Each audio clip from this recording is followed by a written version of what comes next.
Oh, she's having a meltdown, folks. She's having a meltdown. We're meant to feel so sorry for Ms. Meghan, for Ms. Markle, because, of course, the disaster tourism six stunt, all of the revelations and Vanity Fair, nothing to do with her. Welcome back to the channel, your one-stop spot for everything royal, real, and raw. Today we've got a jaw-dropper. Meghan Markle is reportedly in full-blown hermit mode.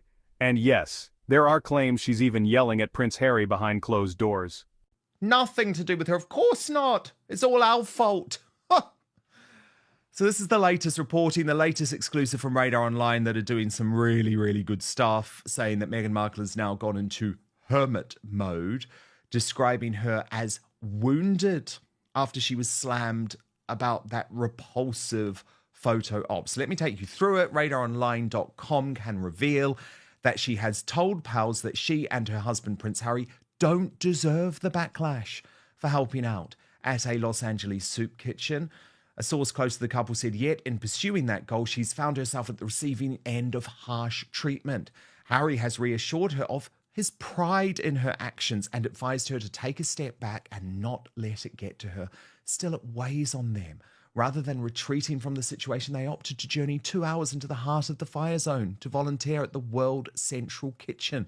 There, they prepared meals for evacuees, engaged in conversations, and offered comfort to those affected. This response is exactly what you would anticipate from someone who carries Princess Diana's legacy. Meghan has now gone into hermit mode over fears of more criticism for simply helping out. But Prince Harry hasn't, by the way. You'll see this week he's in Salinas with more photo opportunities, of course, with all of the firefighters. But I mean, seriously, Meghan, you are completely and utterly delusional. You don't drive 2 hours leaving your children to go to a zone where there are still active fires. Nothing you were doing was helpful. In fact, we've had it confirmed now that you cleared out everyone from that fire zone. So that's the first thing.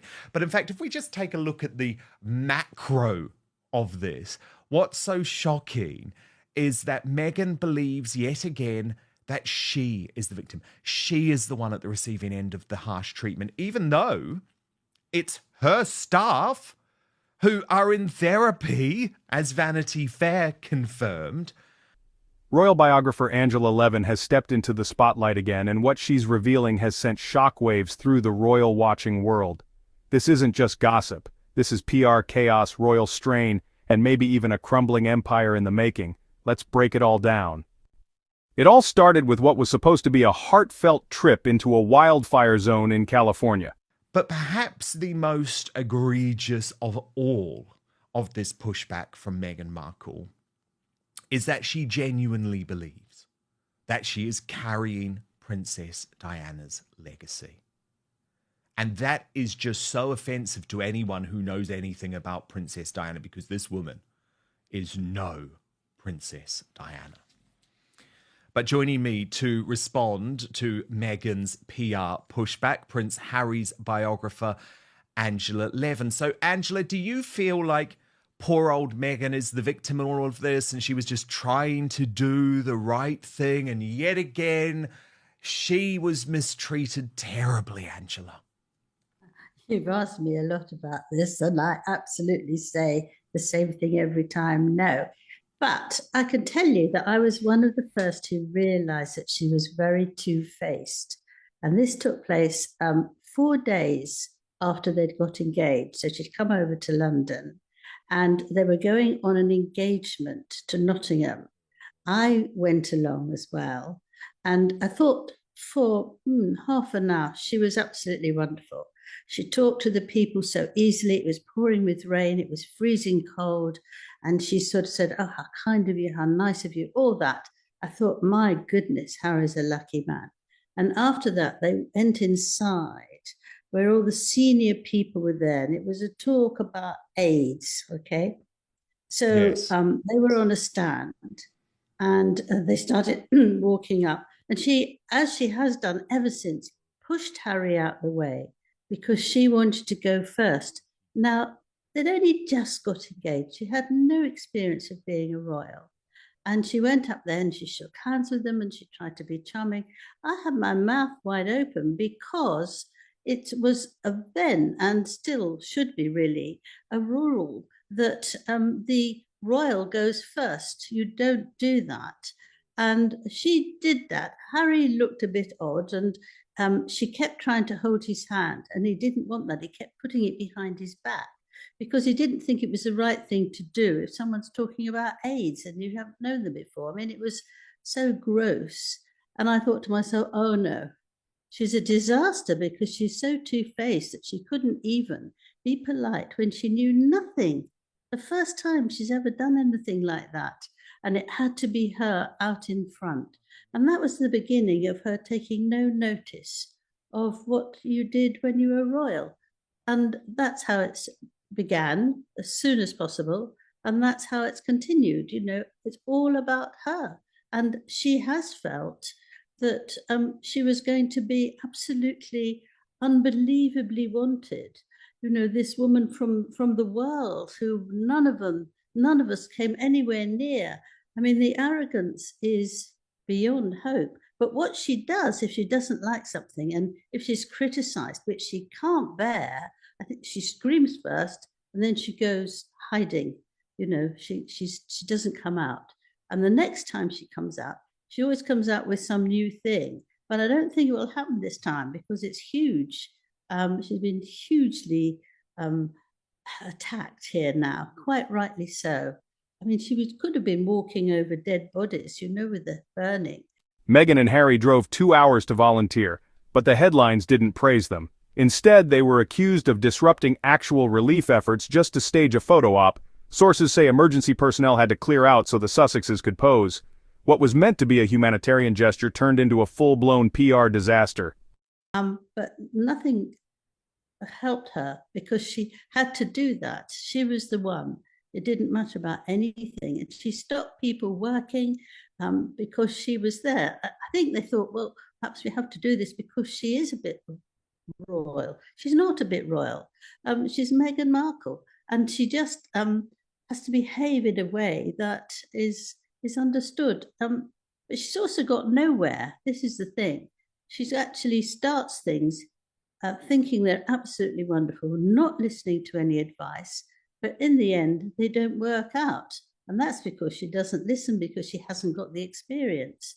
And this is what's happened. So she won't accept it. She'll keep on trying. And Harry is so feeble if he just keeps telling her that she's so wonderful and she shouldn't worry about it. Actually, a really good husband would say, look, let's sit down and see what you're doing wrong and try to get over it. And I will help you in every way. But, you know, she's too full of herself, isn't she? Oh, big time. And Angela, what do you make of this comparison that she continually makes, suggesting that she alone now carries the legacy of Princess Diana? Now, of course, you reported a lot on Princess Diana. You know a lot about that era. Are there really all of these similarities? And do you believe that Meghan carries Princess Diana's legacy? No, I think she's the very opposite. I mean, Diana had problems, but she had a deep heart and she loved people and she looked after them. And she's got nothing at all. She would hate Meghan, I'm absolutely sure. But what's interesting, if you remember going back to the engagement interview by the BBC, that she said that she felt, you know, she kept saying to Harry something like, you know, your mother's with us, I can feel it, and all that. Harry was going on saying, yes, I know, my mother's encouraging me to do this. You know, she's still there for me, and she talks to me about all the engagements I'm going to do. And I think she would be jumping up and down if she knew you.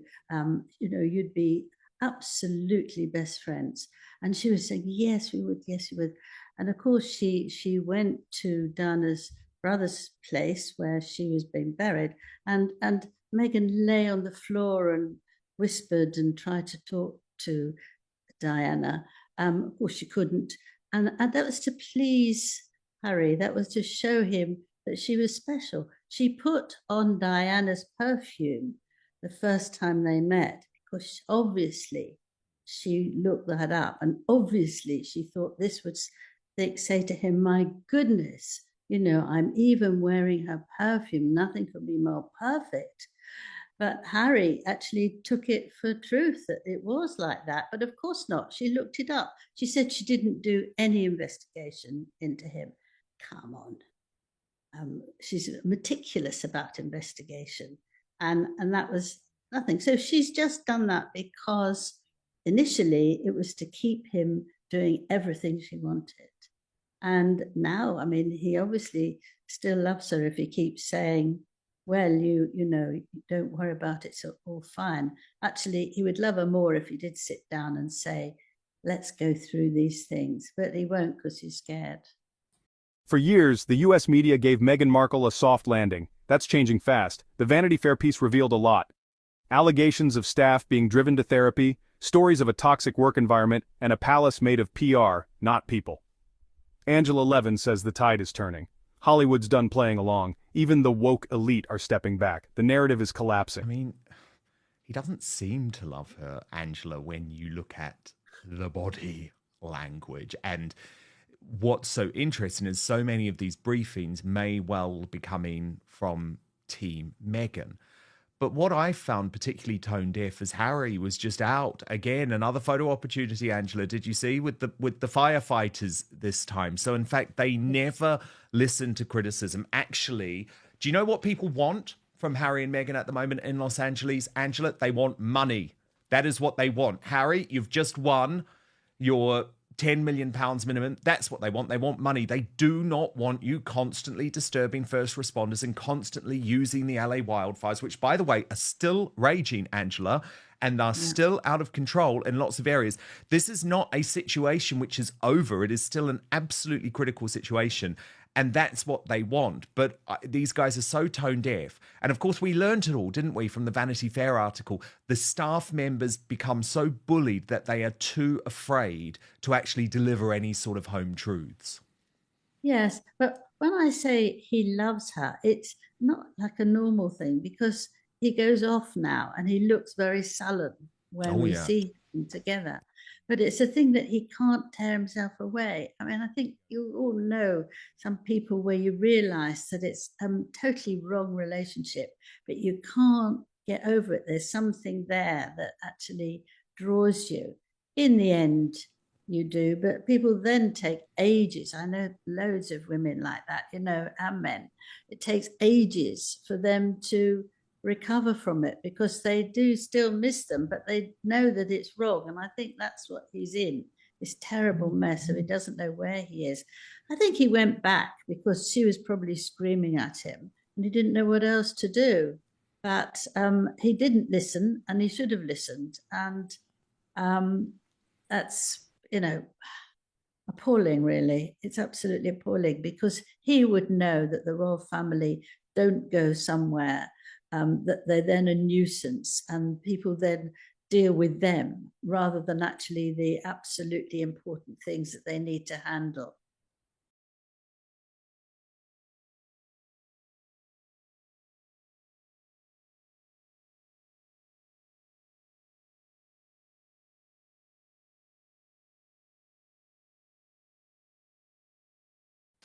Indeed, indeed. I mean, that is a very good point, Angela.